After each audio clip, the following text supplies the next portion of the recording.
علیکم، آپ دیکھ رہے ہیں کے نیوز ایچ ڈی۔ میں ہوں حارث علی شاہ گیلانی۔ چلتے ہیں آج کی اہم خبروں کی طرف۔ بریکنگ نیوز سے آگاہ کریں گے۔ قبل از وقت الیکشن کی صورت میں سخت مقابلہ متوقع۔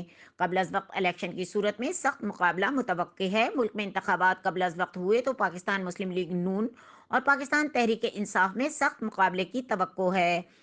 آئی پور کے حالیہ سروے کے مطابق 29% پاکستانیوں نے وقت سے پہلے انتخابات کی صورت میں پاکستان مسلم لیگ نون کو، جبکہ 28% نے پاکستان تحریک انصاف کو پہلی چوائس قرار دیا۔ 15% نے پاکستان پیپلز پارٹی کو ووٹ دینے کا ارادہ ظاہر کیا۔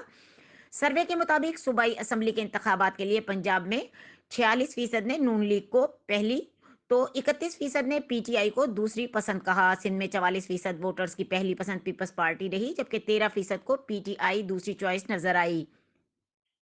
سروے کے مطابق پی کے میں پی ٹی آئی 44% ووٹرز کی پہلی پسند بنی، جبکہ 17% کے ساتھ جے یو آئی ووٹرز کی دوسری پسند رہی۔ اس طرح بلوچستان میں 20% نے حکمران جماعت بلوچستان عوامی پارٹی کو ووٹ دینے کی بات کی، جبکہ 18% نے تحریک انصاف کو ووٹ دینے کا کہا۔ حالیہ سروے کے مطابق 2018 کے مقابلے میں پی ٹی آئی کی مقبولیت میں 4% کمی دیکھی گئی، جبکہ اسی عرصے میں پاکستان مسلم لیگ نواز اپنی مقبولیت میں 5% کا اضافہ کر سکی۔ آئی پور کے حالیہ سروے کے مطابق پیپلز پارٹی کی مقبولیت میں 2018 کے مقابلے میں 2% اضافہ ہوا ہے۔